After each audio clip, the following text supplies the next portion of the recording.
Even with his last fight with Frank Martin, you can see Frank Martin was more so an amateur. Like the experience he got is not on the level of like. But yeah, stop closing up. Gotta let it go. Keep turning, step around. Keep turning.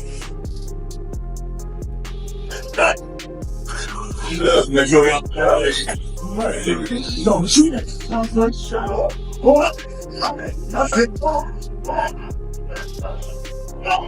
Gervonta TankDavis, known for his powerful punches and strict discipline, follows a carefully organized training plan as he gets ready for his rescheduled fight against LamontRoach on March 1st, 2025 at the Barclays Center in Brooklyn, New York. His daily habits show his total dedication to greatness. Yeah, stop closing up. Gotta let it go.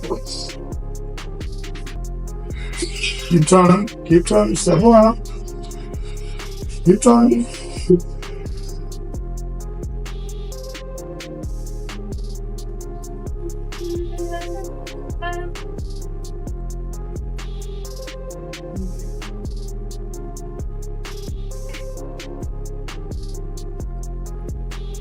This, yeah. This right. Thank all day, baby. Thank all day. Easy work. Easy work. My money goes for it. Okay. All right, guys. Sorry. Please, right in the front right here. Right here in the front presser.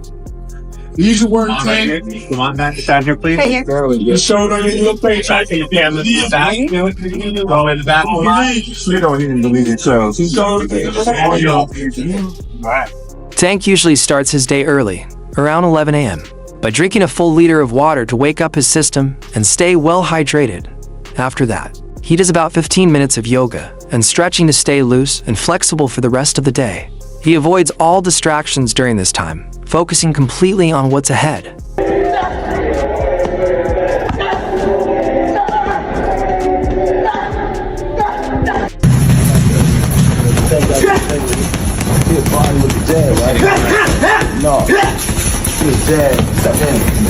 Yeah, you don't even sit because you move in off the drive.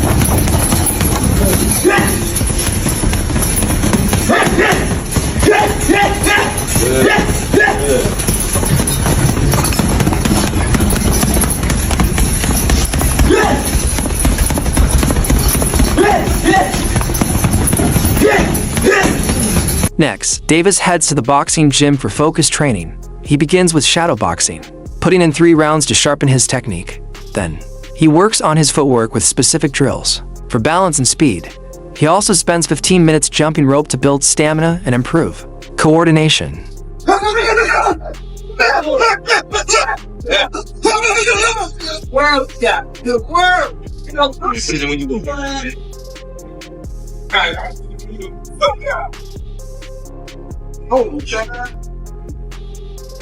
There you go. There you go. Get that.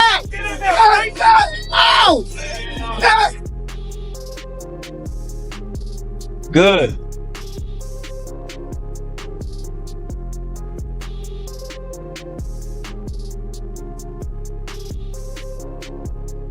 Hey, good, Jay.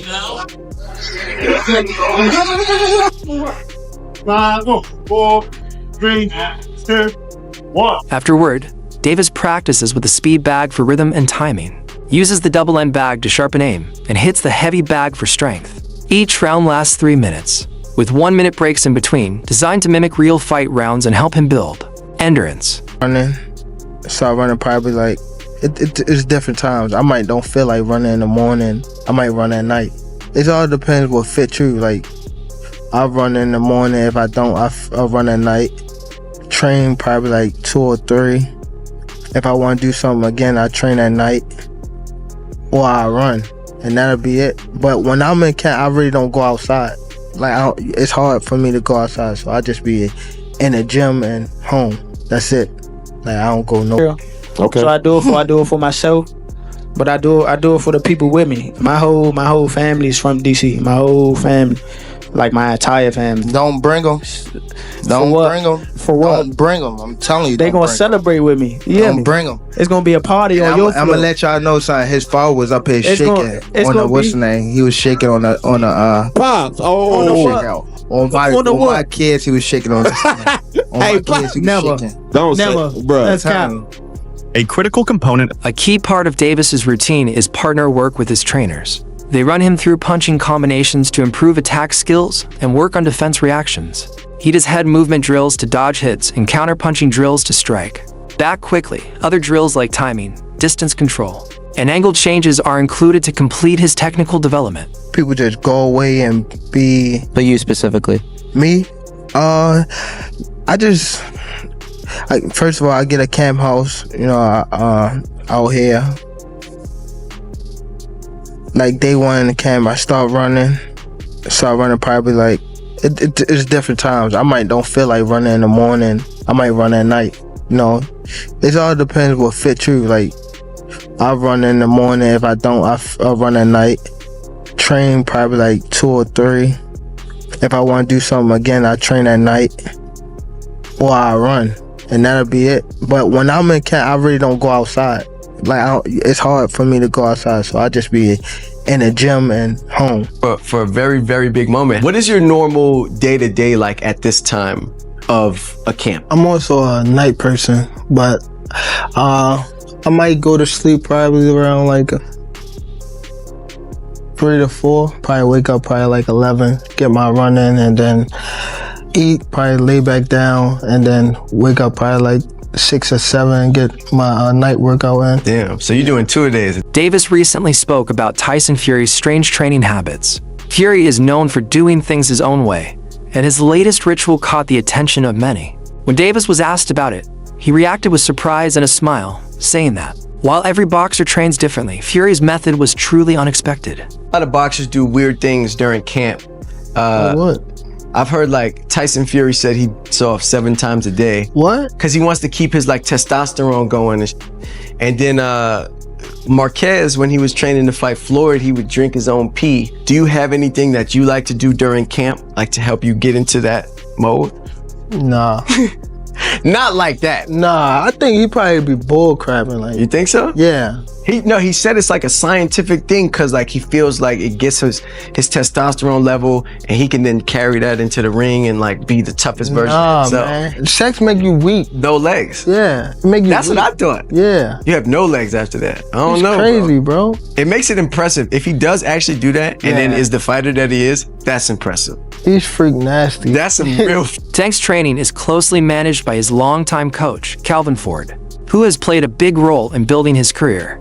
Ford takes a balanced approach to training, working on fitness, skills, and mindset together to keep Davis sharp and well-rounded. Hands. Before I go see Tank, I gotta get shots in my hands. Then I gotta make sure my hands is right, because I don't dumb him down with his punches. I let him do it. You know what I'm saying? And he gets to him, you all right? Yeah. The work. I just feel sorry for them guys that really pushed the button.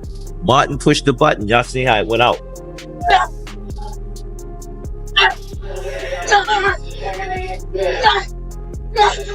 Coach Ford has said in interviews that discipline and routine are vital in Davis's training. He creates sessions that build on Davis's key strengths, like his powerful punches and quick movement, while also fixing any weak spots. Ford's system includes tough sparring, careful planning, and mental coaching to prepare Tank for every challenge. Once been able to solve TankDavis, what do you need to do together with you and your team and obviously your son to score that victory? We got a game plan. We're gonna execute it and we're gonna get the results. Move that head, bob and weave, bob and weave. Hey, that go both ways. That go both ways. Bob and weave.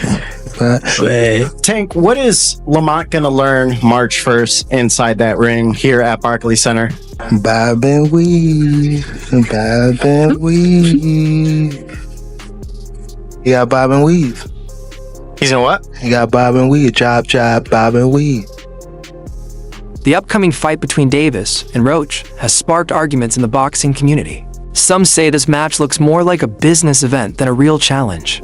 questioning whether the competition is serious. He's doing this fight for money, and Tank is strategically picking him because in the amateur world, you guys fought twice, right? And you lost, what, both times in the amateur fight. So are you all friends? Are y'all cordial? First, what's the relationship? We're cordial for You're sure. cordial. Yeah. Yeah, so he cool to me. He's cool to you. Yeah. And you haven't heard that he said anything differently? Oh yeah, for sure. He has? No, he has. He has not. Yeah, that's what I'm saying. I'm confirming that. He hasn't said He has anything not said anything differently.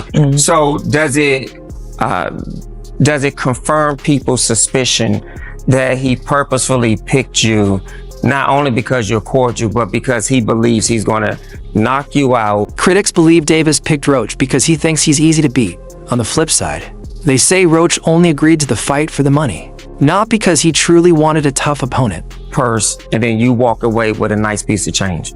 I mean, you're in the wrong game if you don't think you're gonna beat everybody. Like, anyway, but if you're saying specifically pick me because I'm gonna be an easy cakewalk, yeah, everybody in the world know that's not gonna happen. I mean, like, that's not gonna happen. Him personally, he know that. I think he chose me because I am gonna be one of the better opponents that he's faced in his entire career, honestly. Really? Yeah. Boxing expert Showbiz the Adult recently gave his opinion on the Davis versus Roach match, saying he was disappointed by what looks like a one-sided fight. He explained that other top fighters in the division are avoiding Davis, which leaves him facing less skilled opponents like Roach. Here's my take on the fight. Everything is true about this situation. One, Gervonta TankDavis was being ducked leading up to this. Shakur Stevenson ducked him. Lomachenko ducked him openly. El Rayo didn't want to fight this year. He wanted to fight next year. Another thing is, I was hearing that Tank wanted it at 135 and rehydration, all kind of shit. So, but I don't know how true that is, which it wouldn't shock me if that was true. Either way, for whatever reason, El Rayo fell apart. The options were just getting diabolical. All right, I understand that. At the same time, LamontRoach versus Tank is trash. If Devin Haney announced he was fighting LamontRoach coming up from 130 next at 135, I'll say that is trash. Let me tell you this. To me, Gervonta is far better than Devin Haney. So it's trash, bruh. It's trash. LamontRoach also agreed to his point as he suggests that Roach partly agrees with this view. He claims that if Tank really wanted a challenge, he would fight someone from a higher weight group like Canelo Alvarez. But Roach also admits that's not realistic since Canelo competes at 168 pounds in the super middleweight class. It was just so easy when he fought Frank Martin. Frank Martin was inexperienced and nervous. You know, it is what it is. It's going to be a different fight when I'm in there. He's going to be a different fighter when he's fighting me. Hey, what's your game plan for the fight? What was that? I'm always looking for a knockout. No matter what, I'm always prepared for 12 rounds. But I'm always looking for a knockout, and if I get the chance, I'm going to try to knock his head off. Roach insists that money isn't why he took this fight. He believes Davis will be easy to handle and calls the match a piece of cake. Roach reminds everyone that he's the 130-pound champ, while Davis normally fights at 135. He says a real challenge for Davis would have been moving up in weight, but Tank chose him instead. Evidence of what? Your record? Because you had to get, if I'm not mistaken, you had to get permission to be bumped up to that weight class of lightweight in order to fight, because you're in the what range of 130? Yeah, I'm the champion at 130. You're the world champion at 130 and he's 135. Mm-hmm. Yeah, so aren't there other fighters he could have fought within a upper weight class like Canelo? I've heard a lot of people say, why isn't he fighting Canelo rather than Roach? What's up with that? They want that man to fight Canelo, man. They do. Oh no, that's I've crazy. heard a lot of people say that. That's crazy. Lightweight fighter Floyd Schofield also commented on Davis's mindset before the Roach fight. Schofield thinks Davis should stay focused on his opponent and avoid getting caught up in outside distractions like social media or personal drama. You mentioned, obviously, the LamontRoach fight with Gervonta. We don't know if that's happening 100% December or January, but how do you see that fight going? Do you feel confident giving a prediction on someone else's fight as opposed to your own? Me, Me personally, no, because I don't know what LamontRoach and his team are working on. I don't want to, down the man, because who knows? Maybe he might shock the world. It's not on us to decide. I mean, boxing is a one-shot sport. Anything can happen. Nobody's invincible from getting knocked out. So, I mean, Tank better stay off Twitter. He better worry about his opponent. So, that's all I got to say. But in my opinion, Tank should win, but you never know. Famous sports analyst Stephen A. Smith gave his take on the match, saying Roach might struggle due to his smaller size. Smith pointed out that Davis is bigger and that his size advantage could be a major factor in the fight. Fighter might have the upper hand. And lastly, Stephen A., last name I of course want to throw your way is GervontaDavis. I know you believe in his skills. Yes, I do. Yes, I do. What do you think of his fight with Roach? Oh, sorry, go ahead. I think Roach is too small. I think Roach is too small. And that's my issue. I'm not questioning the skill set or anything like that. But it was similar to Frank Martin. You know what I mean? This guy comes in there and you got 18 fights. And I remember watching that pre-fight press conference when he was annoying GervontaDavis so much and he cussed by accident. Roach takes the opportunity to address. Roach used the chance to respond to these concerns, saying he feels completely comfortable competing at 130 pounds, even though some critics argue he's too small for this fight. People claiming that he is too small. Obviously, Tank isn't the biggest 135 pounder. Everybody fights is damn near bigger than him. I think the only person that was smaller than him was Pitbull. You know what I'm saying? Like, and that's just in height and stature. He was, technically bigger than Tank too. But Tank is comfortable at 135, so I don't blame him for fighting that way. But he's not a big 35. I don't see why people like, oh, you brought up a smaller guy, woo-de-woo, blah, blah, blah. I mean, like, to me personally, I'm not stunned that. You know what I'm saying? They're gonna keep saying that. They're gonna keep saying that. You know what I'm saying? I fight at 130 because that's what I campaign at. That's why I started my career. That's where I campaigned. That's why I worked my way up to a world title. And that's what I was gonna do. My plan was always to move up to 35 and win another title. So it just happened a little, a little earlier than normal. Yeah. But I mean, you fought at 35 before. It was just, so technically them wasn't just 35 fights. Like when a boxer starting their career, they don't necessarily have to make 130 pounds because we're not in title contention or none of that. So the opponents that I was getting, the opponents that were there or were available, the opponents that were selected for me were probably bigger or they just couldn't make weight.